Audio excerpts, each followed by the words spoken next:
One of the things that drives me crazy and that makes me feel like I'm on a planet full of zombies is the fact that so few people seem to ever question anything and they just go with the status quo. They just go with what they're used to or what they're surrounded by. They don't ever pause to question, why do we do things this way? Who came up with this idea? What time period? What was going on during that time period? What were the goals of this? Is this still the right way to do things now? Do I personally resonate with this? What are other ways of doing this thing around the world, other cultures and communities and stuff? And anyways, one of the things that's been on my mind a lot lately is just how ridiculous um, the not just the job market, but like work life balance in the United States. And I have been seeing a disturbing trend for, I mean, over a decade now, but really it's the last decade that's gotten, whereas things were getting bad before the pandemic, before we had shortages and stuff. But we are working ourselves and our employees, we're being worked to death. We are being worked into sickness. When you don't have time to rest, to have quiet, to have stillness, to have joy, to have time for your family, when you are living in a constant state of rush, rush, rush and anxiety and stuff, it just causes that this is one of the many reasons that we have a mental health crisis in the United States. And I'm not gonna lie, there's part of me that feels like it's very intentional, that it's very intentional. Now maybe I'm giving the system more credit than is due, but I feel like it's intentional to keep us busy so that we can't actually take care of things. But let's pretend that it's not intentional. That this is just kind of like a buildup of something that existed that has gotten out of hand. We need to do something about it. We need to demand change and we need to be the change and we need to stop participating in systems like this. Personally, I think a 40-hour work week, for those of you that are, lucky enough to only have to work 40 hours a week, that's still too much. I think a 30-hour work week, 30, 34 tops, but a 4-day, 30-hour work week should be like the max, normal. People need time to decompress, to unwind. And see, here's the thing, when you give people the time to unwind, to decompress, to take care of themselves, then when they're at work, they're going to be more efficient workers. But I have personally experienced this, and Carl is currently experiencing this, and I see lots of people experiencing this. When you're overworked, your health starts to deteriorate, and it affects every aspect of your life, every single aspect. And now we have so many systems and job areas that are just falling apart because they're short staffed because people are burnt out. People are burnt out. And it concerns me.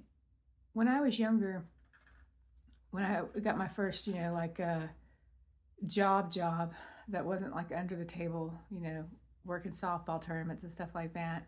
I got a job working at a Burger King, and I worked a whole bunch of different jobs. I was always the kind of person, I wanted to work at lots of different places. I wanted to see how different places work, observe, like their structures and processes and things. I thought it was fun and it was educational for me. And one of the things that was very obvious to me was, and that I had a lot of thoughts on, was management, good management practices.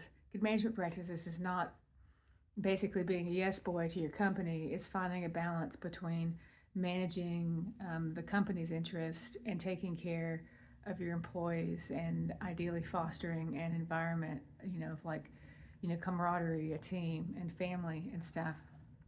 And too often I seen usually businesses would, the big just like F their employees, like take advantage of them, don't care, use them up. Sometimes I encountered kind of the opposite where it's like, okay, well, you're focusing too much on this, your business is going to fall apart. No one's going to have a job because you're prioritizing employee stuff too much. Now, those examples are rare, but that's why balance is important.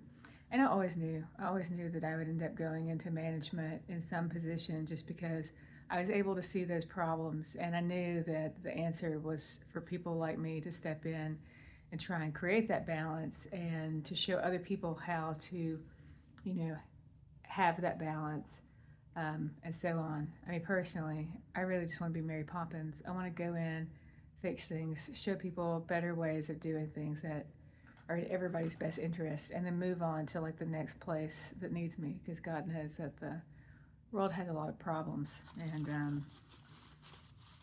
surprisingly, there don't seem to be that many people out there with solutions there, or at least applying them or something. Anyways, I did go on to work in management and different facilities and stuff, and then that led me into teaching and everything.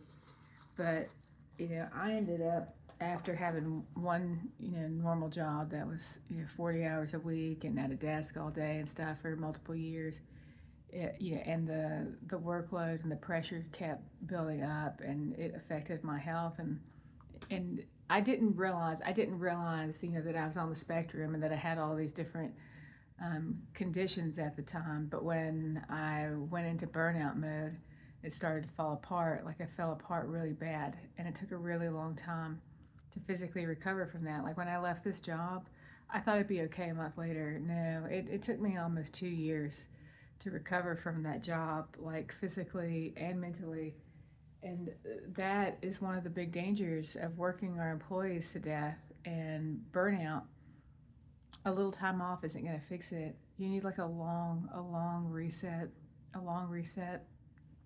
I really wish, like in Carl's career, for instance, that after so long, he could basically have an extended sabbatical, kind of like what they give educators, full-time educators in the college system, where you're able to take, basically like they're able to take a semester off from teaching to basically go, they still do something that is related, but like they'll go do like an artist residency. It's more for their soul and to recuperate.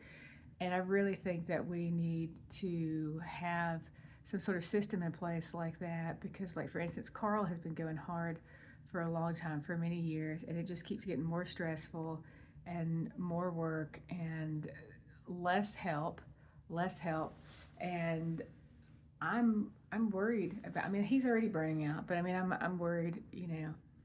At any moment, I would not be surprised if he just completely collapses and has a heart attack or a stroke or a mental breakdown because of the pressure he's under and not being able to have time off. And now that we're back and forth between Alabama and Ohio, it's like every other month he's in one state or the other. And that is causing us a lot of mental stress. It's like we can't get settled anywhere. We don't have any real stability, and we don't know what things are going to look like. We got to figure out how to. I keep telling him that he needs to talk to someone and have some boundaries. He says that he does. I don't know that he does. I think I need to go have a parent teacher conference of someone, and that might happen. I keep threatening Carl that that's going to happen. I've threatened him several times, and we'll see. He's lucky right now that I have so many other things that I'm juggling, and that we're finding a way to coast, because I'll be damned. I'll be damned if I'm going to watch my husband be worked to death. But like right now, I have some healthcare professionals in my life, and I can tell that they're overworked and they're burnt out. They can't really give me their full attention when I'm with them, for me to be able to communicate the things that I need help with. And I'm so aware of the fact that they're burnt out and stuff. I don't feel like I can share and express, like, man, I'm really falling apart right here. I really need some advice or some help here or something. Because I can tell that they're on the verge of falling apart. And even though I feel like I'm falling apart in some areas, I also feel like I'm tough. I can hold my shit together a little bit longer. But guys, if we're all falling apart and burning out and having a meltdown, when that meltdown happens, the whole world is going to shut down. Honestly, I think we need another pandemic. We need another period of isolation and staying at home. We didn't learn our lessons the first time. We need another timeout so that we can learn our lessons again. And we desperately need to envision new systems, and we desperately need to get rid of a lot of the regulations and the red tape that make it hard for people to start their own businesses or hire other people and all of this kind of stuff, because God knows that basically we're all going to have to become our own boss soon. And we need to demand the kind of change that we need to be able to make that feasible and realistic. Like, almost every aspect of our culture has become so dehumanized and so impersonal. I love the internet, but there's part of me that feels like we just need to disconnect everyone for a while so that we're forced to interact with each other in the physical realm again, and to learn to live without all of these things. I don't think humanity was ready for all of this stuff. So let's just consider it a test round. Anyways, if you are someone that is being worked to death, please talk to your boss or supervisor. If they are not aware of the problem, there's no hope of fixing it. And even if they are aware of the problem, there's no guarantee that they're going to do anything about it. But at least you have done the first step. You have made someone aware that you are struggling. And, if you're your own business or a business owner, look and see what you can do to help not just yourself, but your employees and staff have a better work-life balance. If we put our heads together, we can come up with new systems to propose and new ways of doing things.